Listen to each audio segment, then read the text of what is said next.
Armored Warfare is a new game from Obsidian, which is a strategic, modern, tactical shooter. It's an armored tank game from Obsidian. You know, one thing that's exciting for us is the setting. You know, when we get to make this is a challenge for us. Like, we're very excited about this challenge, and one of the things that's neat when you get to make different games is adding something new.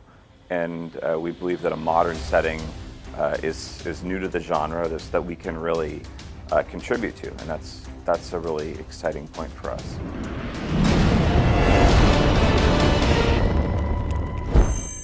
So there'll be a wide variety of countries represented in the game, but really in the modern world it's less about the specific countries the vehicle's from and more about the types of vehicles themselves. And so we'll be focusing on vehicles from everywhere in the world.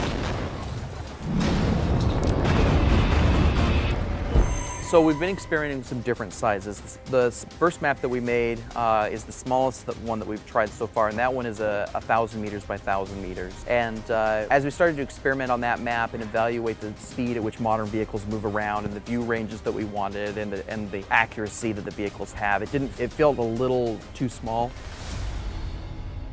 The next size up map that we've been experimenting with is 1,200 meters by 1,200 meters. Which doesn't seem like a big jump in size, but it's actually a 44% increase in the total surface area of the map from the 1,000 by 1,000 side. And so when we started playing on those maps, it felt a lot better. It felt like there were places players could go that weren't just sitting out in the open. They could hide, they could sneak around. We weren't just forcing everyone into a corridor to fight each other. Now players actually had choices about where they went on the map and how they deployed at the start of the round.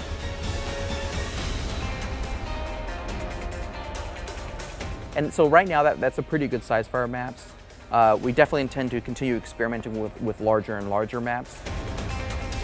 But our initial roundup of maps will range from the 1,000 by 1,000 map that we made first and the 1,200 by 1,200 meter maps that we've been experimenting with since then.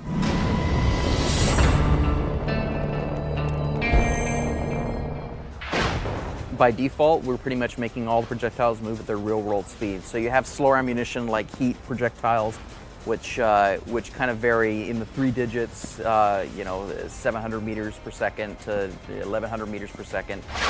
But you also have stable rounds, which are really fast. Those can go all the way up to 2,000 meters per second and faster. And in the game, they'll be moving at those speeds.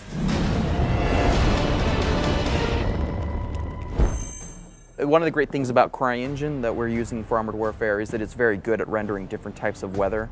And so we've put a lot of work into taking advantage of that power in the engine. So that includes snowstorms, dust storms, rainstorms, thunder, lightning, and having all that be reflected in the environment. It even has the power to change the weather over the course of the map. So maybe the match will start off with weather in one state, and by the end of the match, the weather is in a completely different state. You know, it could go from slightly overcast to a lightning storm, for example, over the course of a match. So this weather will then feed back into the gameplay, factoring into vision systems and things like that the players will be able to take advantage of.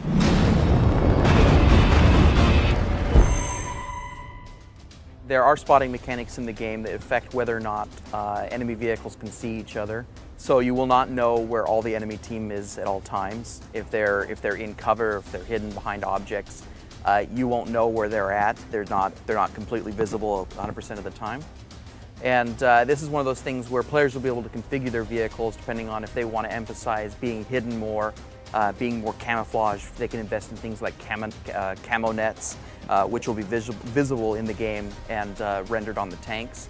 Other players may be more interested in investing in spotting, extending their view range, extending their ability to detect other tanks. And that's a system that we'll probably discuss in more detail at a later date, but there is definitely a spotting system that players can take advantage of. Destruction of vehicles is obviously a core part of the presentation of the game. This is something that's going to be happening in every match. So this is another thing where we looked at a lot of reference videos where possible. We consulted a lot of people who actually have experience in these things and talked to them about what does it look like, what does it feel like, what does it sound like, and try to convey that in the game as well. One of the things that's important to note is that there isn't just one type of way that the vehicles can be destroyed. They might be disabled from taking damage to certain areas of the vehicle, or it's possible that the vehicle is set on fire and burns out. Or the worst thing that happens, of course, is an ammo cook-off, which is a catastrophic explosion that can send the turret flying up in the sky and is going to create a massive explosion. These different varieties of ways the vehicles can be destroyed will be represented in the game. You'll see parts of the tanks break off as they take damage. A lot of the looser objects that you see on the outside of a tank, like bags and storage lockers and things like that, can be blown up and destroyed by the shells of an enemy tank shooting at it. So you'll be able to see that type of destruction as well. Even though the tank itself hasn't been destroyed, the components on the exterior of it can be.